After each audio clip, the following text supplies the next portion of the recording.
Bapa, Engkau sungguh baik dalam hidupku. Engkau sungguh ada dan memberkatiku dan mendengarkan setiap permohonanku. Kau juga berkata bahwa Engkau selalu menyertai, menjaga, memeliharaku. Karena itu dengan sukacita aku selalu beribadah kepadamu, memberikan setiap hati pujian doa penyembahanku kepadamu. Kaulah Allah yang senantiasa meliputi kehidupan kami, umat manusia. Kasih kami dan segala keadaan kami, ampuni kesalahan umat manusia, biar kami selalu bertobat dari semua perbuatan jahat, agar kedamaian di bumi ini tercipta seperti di surga dan juga di seluruh semesta. Terima kasih Bapa, terpujilah Engkau selama-lamanya. Terima kasih Tuhan Yesus Kristus. Terima kasih Roh Kudus, urapi kami selalu. Haleluya, amin. Pembacaan Alkitab sore hari ini terambil dari Bilangan 3 ayat 1 hingga dengan ayat yang ke-51 dengan perikop orang Lewi yang berbunyi demikian. Inilah keturunan Harun dan Musa pada waktu Tuhan berfirman kepada Musa di Gunung Sinai.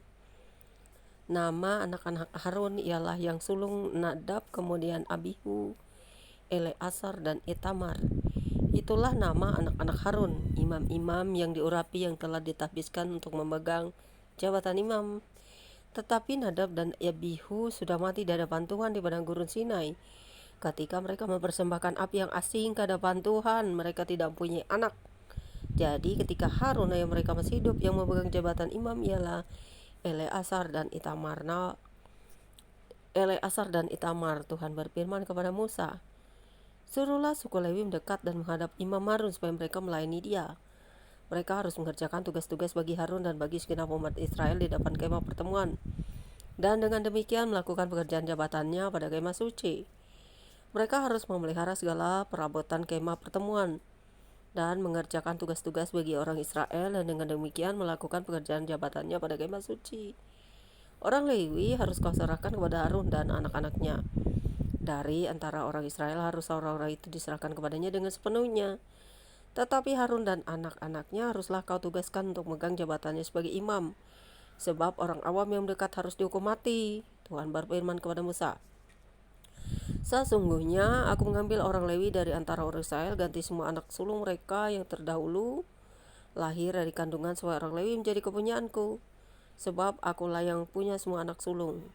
Pada waktu aku membunuh semua anak sulung di tanah Mesir, maka aku menguduskan bagiku semua anak sulung yang ada pada orang Israel, baik dari manusia maupun dari hewan, semuanya itu kepunyaanku. Akulah Tuhan. Tuhan berfirman kepada Musa di padang gurun Sinai, catatlah Bani Lewi menurut puak-puak dan kaum-kaum mereka. Semua laki-laki yang berumur 1 bulan ke atas harus kau catat. Lalu Musa mencatat mereka sesuai dengan titah Tuhan, seperti yang diperintahkan kepadanya. Inilah anak-anak Lewi dengan nama mereka, Gerson, Kehat, dan Merari. Inilah nama anak-anak Gerson dan kaum-kaum mereka, Libni dan Simei. Anak-anak Kehat dan kaum-kaum mereka ialah Amram, Yezar, Hebron, dan Uziel. Anak-anak Merari dan kaum-kaum mereka ialah Mahli dan Musi. Inilah kaum-kaum orang Lewi yang ada dalam puak-puak mereka. Puak Gerson terdiri dari kaum Libni dan kaum Simei, itulah kaum-kaum Gerson. Jumlah catatan mereka ketika semua laki-laki yang berumur 1 bulan ke atas dicatat ada 7.500 orang. Kaum-kaum Gerson ini berkemah di belakang kemah suci di sebelah barat. Pemimpin puak Gerson ialah Eliesab bin Lael yang harus dipelihara oleh Bani Gerson. Dalam kemah pertemuan ialah kemah suci dan kemah dengan tudungnya, tirai pintu kemah pertemuan, layar pelataran dan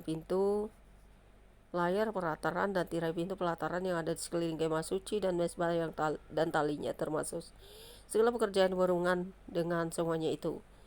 Puak Kehat terdiri dari kaum Amram, kaum Yisar, kaum Hebron, dan kaum Uziel, itulah kaum-kaum Kehat. Jumlah pencatatan mereka ketika semua laki-laki yang berumur 1 bulan ke atas dicatat ada 8.600 orang, yakni mereka memelihara barang-barang kudus. Kaum-kaum Bani Kehat ini berkemah pada sisi kemah suci sebelah selatan.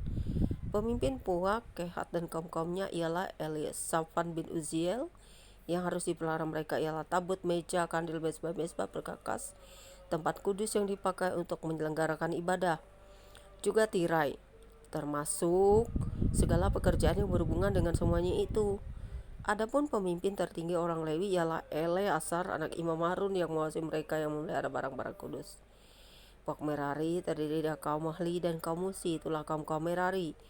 Jumlah catatan mereka ketika semua laki-laki yang berumur 1 bulan ke atas dicatat ada 6.200 orang. Pemimpin Puak Merari dan kaum-kaumnya ialah Zuriel bin Abihail. Mereka berkemah pada sisi kemah suci sebelah utara. Yang ditugaskan kepada Bani Merari untuk dipelihara ialah papan kemah suci, kayu lintangnya, tiang-tiangnya, alasnya, segala perabotannya, termasuk segala pekerjaan yang berhubungan dengan semuanya itu. Juga tiang pelataran sekelilingnya, alas patok dan talinya, yang berkemah di depan kemah suci di sebelah timur, di depan kemah pertemuan ialah Musa dan Harun serta anak-anaknya yang mengerjakan tugas pemeliharaan tempat kudus bagi orang Israel, tetapi orang-orang yang mendekat haruslah dihukum mati. Jumlah orang Lewi yang sesuai dengan titah Tuhan yang dicatat Musa dan Harun menurut kaum-kaum mereka, yakni semua laki-laki yang berumur 1 bulan ke atas, ada 22.000 orang. Lalu berfirmanlah Tuhan kepada Musa, catatlah semua anak sulung laki-laki Israel yang berumur 1 bulan ke atas, lalu hitunglah jumlah mereka. Dan ambillah orang-orang Lewi bagiku. Akulah Tuhan. Sebagai ganti semua anak sulung yang ada pada orang Israel, juga hewan orang Lewi, ganti semua anak sulung di antara hewan orang Israel. Maka Musa mencatat semua anak sulung yang ada pada orang Israel seperti yang diperintahkan Tuhan kepadanya. Semua anak sulung laki-laki yang dicatat namanya dalam pencatatan itu, yakni yang berumur 1 bulan ke atas, ada 22.273 orang. Lalu berfirmanlah Tuhan kepada Musa, ambillah orang Lewi, ganti semua anak sulung yang ada pada orang Israel, juga hewan orang Lewi, ganti hewan mereka, supaya orang Lewi itu menjadi kepunyaanku. Akulah Tuhan. Sebagai uang tebusan untuk ke-273 anak sulung Israel yang memelihara yang melebihi jumlah orang Lewi itu, haruslah engkau mengambil 5 shikal seorang. Kau harus mengambilnya menurut shikal kudus. Shikal ini 20 gera beratnya. Berikanlah perak itu kepada Harun dan anak-anaknya sebagai uang tebusan untuk orang-orang yang kelebihan itu. Lalu Musa mengambil uang tebusan untuk orang-orang yang melebihi jumlah mereka yang telah ditebus oleh orang Lewi itu. Daripada anak-anak sulung Israel diambilnya perak itu 1.365 shikal ditimbang menurut shikal kudus. Maka Musa memberikan uang tebusan itu kepada Harun dan anak-anaknya sesuai dengan titah Tuhan seperti yang perintahkan Tuhan kepada Musa. Sampai di sini pembacaan kitab kita sore hari ini. Terpujilah Engkau Bapa di surga. Haleluya. Terima kasih kami telah mendengarkan firman-Mu, membaca Alkitab untuk memahami tentang segala sesuatu yang Tuhan tetapkan, Tuhan pilih, Tuhan kasih, Tuhan juga memberkati semua manusia. Terpujilah Engkau Bapa di surga, terpujilah Engkau Yesus Kristus, terpujilah Engkau Roh Kudus. Biarlah kasih setiamu selalu melingkupi bumi ini, memberkati, menjaga, memelihara kami, karena Engkau tak jauh dari kami, Engkau hanya sejauh doa. Terima kasih atas hari Engkau beri hari ini, berkati setiap kami. Terima kasih atas segala yang Engkau berikan bagi bumi ini. Jamaah bangsa-bangsa yang berperang, berikan mereka hati kedamaian yang mengerti tentang cinta kasih. Dan juga pelihara bangsa pilihan-Mu, mereka yang dalam keadaan dikepung, mereka dibenci. Jamah orang-orang yang benci mereka, yang mengutuk mereka, agar mereka mengerti kasih Tuhan kepada mereka. Bahwa bangsa Israel sekalipun keras hati tetap dikasih Tuhan, begitu juga seharusnya semua umat manusia harusnya saling mengasihi. Terima kasih Tuhan. Haleluya. God bless for all the world. God bless for all human in this world. God bless for all bumi semesta alam ini. Amin. Terima kasih Tuhan Yesus. Terima kasih atas segala hal yang Kau berikan bagi kami di muka bumi ini. Amin.